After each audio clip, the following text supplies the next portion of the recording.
Okay, good morning, Chavra. Today is the 16th of Tammuz. We're on page 83 in your Chayenu. Beautiful Wednesday morning. Please stay cool today. Make sure you drink a lot. It's going to be real hot out, apparently.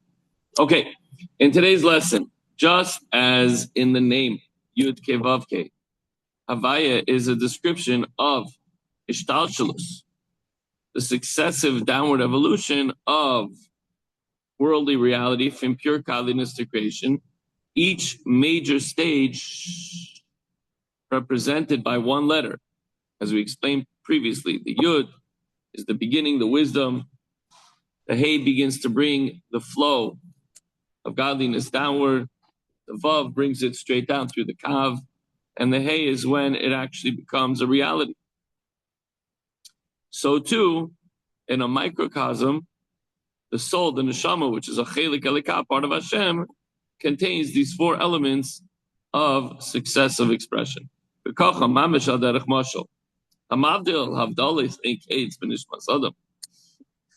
love how he says this. Analogously.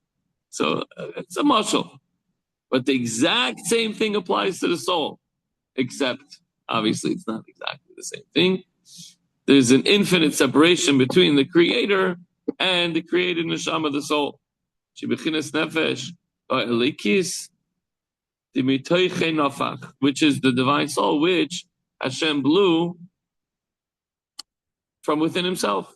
So since the neshama derives from the internal aspect of godliness, the Yud Ke Vav Ke, that special name of Hashem, which comprises the 10 sfiros, the soul likewise comprises the following characteristics. Yesh ba bechinas seichel v'ne'elam, hamarumas b'is Yud. There's the initial state of Chochmah, the hidden concept alluded to by the letter Yud. Remember we said that the Yud is just one point, just as the letter Yud lacks breadth and length and is but a simple point, so too is Chachma a faculty that lacks intellectual length and breadth. It's just a concept, it's just an idea.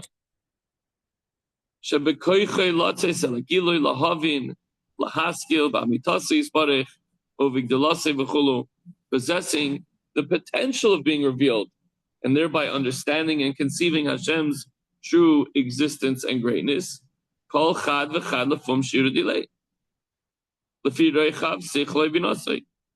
In each person, he could understand and receive that godliness according to his measure, and according to the breadth of his intelligence, and according to maybe the length, so to speak, of his intellect, of his understanding. So while the degree of one's comprehension of Hashem, of godliness, depends on the breadth of one's intellect, a Yid's essential ability to find Hashem's true being and greatness securely integrated in his mind stems from the soul's attribute of Chochmah, alluded to in the letter Yud. That's where Chochmah comes from, the Yud, the wisdom, just like the Yud is the wisdom of Hashem.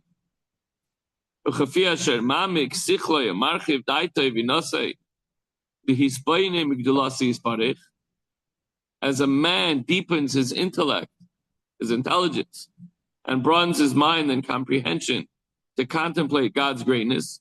You know, years ago, when we were younger, we didn't think about this too much. But as we learn more and more Chassidus and Tanya, and our minds develop, we mature and develop, now we understand more. Sometimes the more we understand, the more we realize that we understand less. Okay?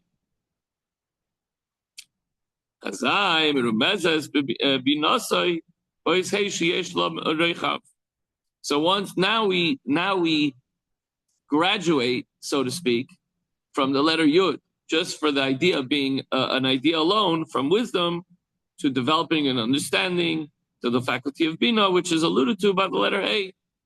That's wide on top and starts to slope downward and bring down the idea into reality. The Hey also has length to indicate downward extension. You understand it, and now you can take it down further. So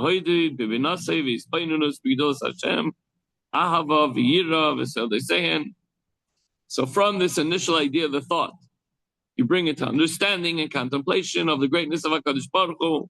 And while you do so, you also arouse a love and a fear, meaning other emotive attributes, which are termed offspring or branches of love and fear, in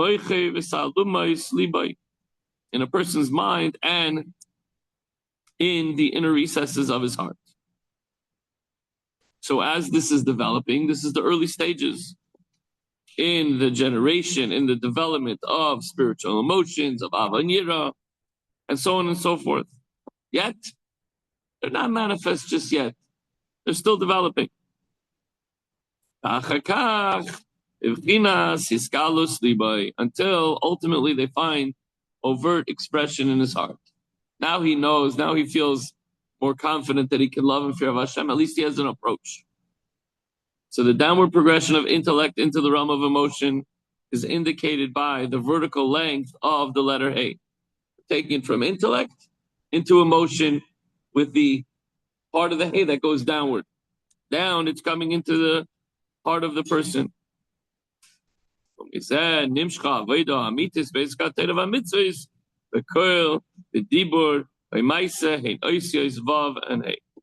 So these spiritual emotions lead to true avodas Hashem, service of Hashem, in Torah study and in doing a mitzvah, with your voice, if you have one, and with speech, or with deed, with action. In Oishes Vav and Hey, this is the import of the final letter Vav and Hey, and that completes the name of Ay, Yud Ke Vav Ke. For Vav alludes to voice and speech, while Hey alludes to action. Remember, Hey is just the right, less speech, more action. It's funny because you have to put in more effort to say the Hey too. Vav comes easy. That's speech. Speech comes easy. But the Hey, action is a little bit harder.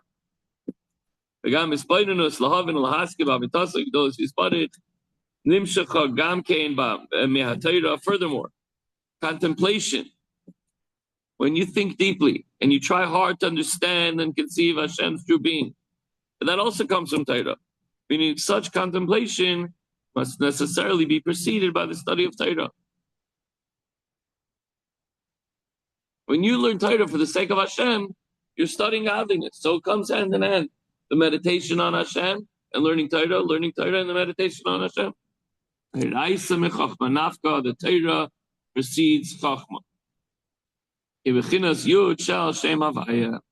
Which is, what's the Chachma? Going back to the original idea, flash of wisdom, which is the Yud of the Yud Ke Vav Ke. And that concludes chapter 5. Takeaway for today is Hashem's 4-letter name. It's paralleled in the soul of man.